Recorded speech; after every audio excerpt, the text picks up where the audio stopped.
طبعا كلنا خذلنا اخواتنا في فلسطين وتخلينا عنهم، وما عادش لينا اي وش نقابل بيه ربنا سبحانه وتعالى. ما عادش عندنا عذر واحد بس نقف قدام ربنا سبحانه وتعالى بيه. بس انا لو قلت لك على عذر ممكن تقف قدام ربنا سبحانه وتعالى بيه، وعن اخر امل ممكن تساعد بيه اخواتك في فلسطين، هل هتتخلى عن الامل ده؟ للاسف لو تخليت عنه يبقى انت ولا عندك قضية ولا بتحبهم من الاساس. اللي هكلمك عنه ده صاحب شركة مقاولات كبيرة في الماضي، اما الحاضر فهو بيساعد اخواتنا في فلسطين جوه فلسطين. اللي هكلمك عنه ده اسمه اسامة شهاب. اسامة شهاب كان عنده البيزنس بتاعه الخاص، كان عنده شركة مقاولات في الماضي، اما مع بداية الحرب ساب كل ده وبقى متكفل بمخيم كامل جوه فلسطين وبيساعد فلسطين. الحرب ما خلصتش، بس للأسف التبرعات والفلوس اللي معاه بتخلص.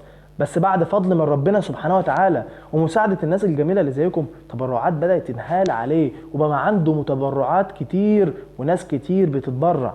ومع زيادة التبرعات بدأ يتوسع وبدأ يفحر بير وبدأ يدخل كهرباء وبدأ يجيب مولدات كهرباء وبدأ يجيب مواتير مية. ولما التبرعات زادت ضم 40 شخص لعمل الطعام وتزويد المخيمات ومساعدة إخواتنا في فلسطين. طب يا عم مصطفى فين المشكلة؟ ما الدنيا حلوة اهي وكل حاجة زي الفل. المشكلة ان الناس بدأت تنسى القضية، والناس بدأت تقل في التبرعات، والفلوس بدأت تقل، والمساعدات بدأت تنعدم، والناس نست كل حاجة ونست القضية. فانت لو نسيت القضية انا جاي افكرك واقول لك دول اخواتنا اللي بتموت، اخواتنا اللي احنا بنساعدوهم، مش شوية فراخ هنزعل عليهم يوم واتنين وننسى. انت تقدر تساعد وتشير وتساند وتبعت لهم فلوس وتبعت لهم مساعدات وتقدر تعمل حاجات كتير. وفي ناس كتير زي أسامة مجهولة في الأرض، بس عند ربنا سبحانه وتعالى عارفهم.